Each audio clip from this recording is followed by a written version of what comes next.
বিরোধীরা দাবি করছেন তারা নাকি এই 2024 লোকসভা নির্বাচনে খুব ভালো ফলাফল করেছেন। আর এনডিএ জোটের শরিক জেডিইউ প্রধান নীতিশ কুমার যাদব এবং টিডিপি মানে তেলুগু দেশম পার্টির প্রধান চন্দ্রবাবু নাইডু, এই দুজনকেই আমরা জানি তারা অতীতেও এনডিএ জোটে ছিলেন এবং আবার দেখা গেছে এনডিএ জোট থেকে অন্যত্র যেতে দেখা গেছে। তো আজ এই সবটা নিয়েই আপনাদের সাথে আলোচনা করব। নমস্কার, আমি রাজীব। আজকের এই গুরুত্বপূর্ণ একটি প্রতিবেদনে আপনাদেরকে অনেক অনেক স্বাগত জানাই। আপনারা সকলেই ইতিমধ্যে দেখে ফেলেছেন ভারতবর্ষের 2024 লোকসভা নির্বাচনের ফলাফল আপনারা সকলেই জেনে গেছেন। তো আমি আজকে যে বিষয়টা নিয়ে আলোচনা করতে এসেছি আপনাদের সাথে সেটা হলো বিরোধীরা খুব বড় গলা করে ভোট গণনার আগে মানে ভোটের রেজাল্ট বের হওয়ার আগে তারা দাবি করেছিলেন 295 থেকে 300টা আসন তারা পাবেন, এর অন্যথা হবে না।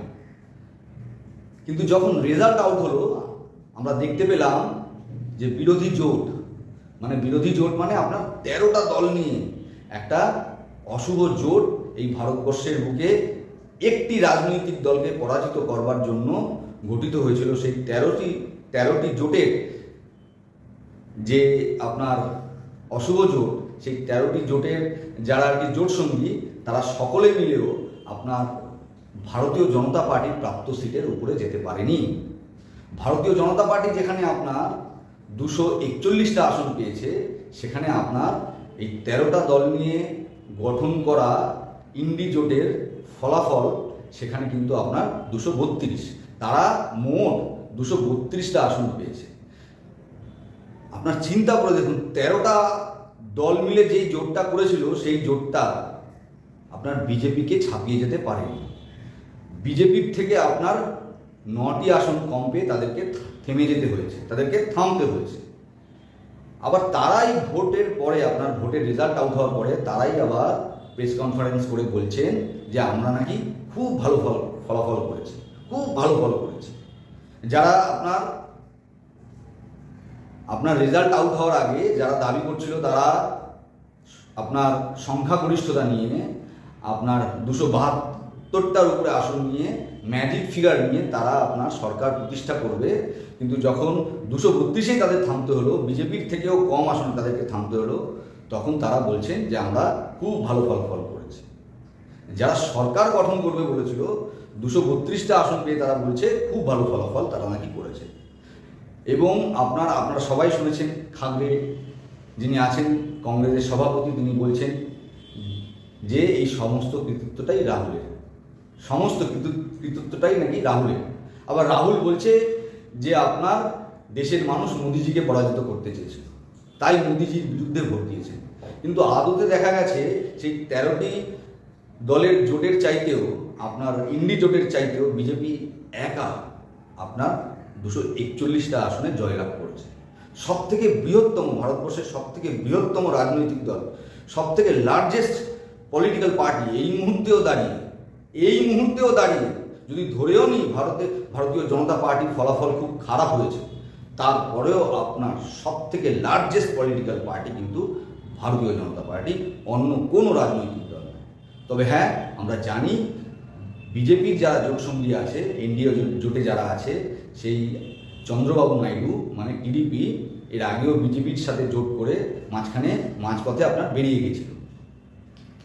আর নীতিশ কুমার, বিহারের নীতিশ কুমার মানে জেডিইউ, তারাও বিজেপির সঙ্গে জোট করেছিল, এনডিএ জোটে তারা এর আগেও ছিলেন, তারাও মাঝপথে বেরিয়ে গেছিলেন।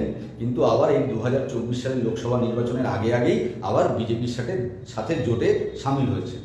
তো এই জায়গায় দাঁড়িয়ে আমি বিরোধীদের ফলাফল নিয়ে তো এতক্ষণ আপনাদেরকে বলছিলাম, বিরোধীদের ফলাফলের দিকে আমি যাচ্ছি না। আজকে আমার যেটা মূল প্রশ্ন, যে এই যে এনডিএ জোট 292টা আসন পেয়েছে, সেখানে দাঁড়িয়ে ভারতীয় জনতা পার্টির নেতৃত্বাধীন এনডিএ জোট সরকার কতটা মজবুতভাবে আগামী 5 বছর সরকার চালাতে পারবে, এই জায়গায় আমাদের মনে কিন্তু একটা প্রশ্নবোধক চিহ্নের জায়গা তৈরি হয়েছে। কেননা আমরা সকলেই জানি নাইডুবাবুর চরিত্র, আমরা সকলেই জানি নীতিশবাবুর চরিত্র। সেই জায়গায় দাঁড়িয়েই আমাদের এই কিন্তু মনে এই প্রশ্নটা আসছে যে আগামী দিনে মোদিজি যেখানে আপনার গুজরাটে মুখ্যমন্ত্রিত্ব করে এসছেন, গুজরাটের মুখ্যমন্ত্রী ছিলেন, মুখ্যমন্ত্রিত্ব করে এসছেন এবং সমগ্র দেশের প্রধানমন্ত্রিত্ব করেছেন গত 2টি টার্মে, মানে গত 10 বছর ধরে আপনার মোদিজি প্রধানমন্ত্রিত্ব করেছেন। তো সেই জায়গায় দাঁড়িয়ে এই চন্দ্রবাবু নাইডু এবং নীতিশ কুমার যে খেলা খেলবেন না, কেননা তারা এই মুহূর্তে বুঝে গেছে যে বিজেপি আপনার অ্যাবসলিউট মেজরিটি পায়নি, মানে নিরঙ্কুশ সংখ্যাগরিষ্ঠতা অর্জন করতে পারেনি। সুতরাং আমরা এই মুহূর্তে অপরিহার্য বিজেপিকে কিন্তু আমাদের দাবি মানতে হবে। তাই তারা কি দাবি করবেন এখনও পর্যন্ত পরিষ্কার আমাদের কাছে নয়। ইতিমধ্যেই আমাদের কিছু সূত্র মারফত খবর আমরা পেয়েছি, তারা নাকি ইতিমধ্যেই বেশ কিছু দাবি জানিয়েছেন, বেশ কিছু দাবি মানে অলরেডি কিছু দাবি বিজেপি হাইকমান্ডের কাছে করে রেখেছেন। তো সেই জায়গায় দাঁড়িয়ে মোদিজি যেইভাবে সরকার চালাতে অভ্যস্ত, যেভাবে গুজরাটে শাসন করেছেন, যেভাবে দেশকে শাসন করেছেন, ভারতীয় জনতা পার্টির পক্ষে উনি শাসন করেছেন, ভারতীয় জনতা পার্টি এতদিন ধরে যেভাবে দেশটাকে শাসন করে এসেছে, সেইভাবে আগামী 5 বছর কি শাসন করতে পারবে? এই জায়গায় কিন্তু একটা প্রশ্নবোধক চিহ্ন দেখা দিয়েছে। এই জায়গায় একটা প্রশ্নবোধক চিহ্ন দেখা দিয়েছে, কেননা আপনার নীতিশ কুমারের চরিত্র এবং চন্দ্রবাবু নাইডুর চরিত্র কিন্তু সমগ্র দেশের মানুষ আমরা কিন্তু জানি। তাই এর উত্তর যে আগামী 5 বছর ভারতীয় জনতা পার্টি কীভাবে সরকার চালাবে না চালাবে সেই দিকে তো আমাদের নজর থাকবেই, কিন্তু আপনার এই নীতিশ কুমার এবং চন্দ্রবাবু নাইডুরাও কী করেন সেই দিকেও আমাদের নজর থাকবে। আর আগামী 5 বছর বিজেপি কীভাবে সরকার চালায় এর উত্তর কিন্তু সময়ের গর্ভে লুকিয়ে আছে। কেননা আমরা কিন্তু দেশের প্রত্যেকটা রাজনৈতিক দলের চরিত্র এবং প্রত্যেকটা রাজনৈতিক নেতাদের চরিত্র আমরা মোটামুটি কিন্তু এতদিনে কিছুটা হলেও আজ করতে পেরেছি। তাই সেই জায়গায় দাঁড়িয়ে একটা সন্দেহ থেকে যাচ্ছে। এই মুহূর্তে দাঁড়িয়ে আমার আজকে শ্রদ্ধেয় অটল বিহারী বাজপেয়ীজির কথাটা খুব মনে পড়ছে। কেন জানেন তো মনে পড়ছে? শ্রদ্ধেয় অটল বিহারী বাজপেয়ীজি আপনার বলতেন পার্টি উইথ এ ডিফারেন্স। সত্যিই ভারতীয় জনতা পার্টি আমি ভারতীয় জনতা পার্টির একজন ছোট্ট কার্যকর্তা, আমরা কিন্তু খুব গর্ব করে পার্টিটা করতাম। আমরা বলতাম যে পার্টি উইথ এ ডিফারেন্স, যেটা অটল বিহারী বাজপেয়ীজি বলতেন, লালকৃষ্ণ আদবানিজি বলতেন, নরেন্দ্র মোদীজি বলতেন, আমরাও বলতাম গর্ব করে যে পার্টি উইথ এ ডিফারেন্স। বিজেপির মতন আরেকটি দলও নেই, বিজেপির মতন আরেকটি রাজনৈতিক দলও নেই যারা বিজেপির মতন নীতি মতাদর্শ নিয়ে রাজনীতি করে। তো সেই জায়গায় দাঁড়িয়ে এই অটল বিহারী বাজপেয়ীর কথা আজকে আমার খুব মনে পড়ছে। উনি বলতেন যে আমরা যদি শূন্যতেও নেমে যাই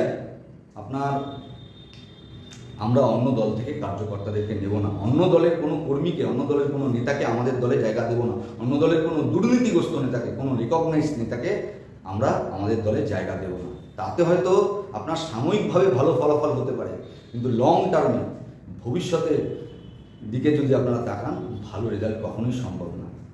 আপনারা দেখেছেন আমাদের ভারতীয় জনতা পার্টির মাত্র 2টো সিট ছিল একটা সময় সারা দেশে। সেইখান থেকে কিন্তু আমরা ভারতীয় জনতা পার্টি কিন্তু 2টো আসন থেকে আপনার 303টি আসনে 303টি আসনে কিন্তু পৌঁছেছিল। গত লোকসভা নির্বাচনে আপনারা দেখেছিলেন ভারতীয় জনতা পার্টি একাই নিরঙ্কুশ সংখ্যাগরিষ্ঠতা নিয়ে, মানে 303টি আসন নিয়ে আপনার সরকার প্রতিষ্ঠা করেছিল। আর সেই জায়গায় দাঁড়িয়ে আজকে আমার ভীষণ অটল বিহারী বাজপেয়ীজির কথা মনে পড়ছেন যে শর্ট টার্মে হয়তো গেইন হবে, লং টার্মে গেইন হবে না। এই অতীত দিনে যেইভাবে অন্য দল থেকে আমাদের ভারতীয় জনতা পার্টিতে আমাদের দলে অন্য দলের নেতারা যোগ দিয়েছেন, তাতে করে কিন্তু ভারতীয় জনতা পার্টির মতাদর্শে আপনার কিন্তু একটু হলেও আঁচ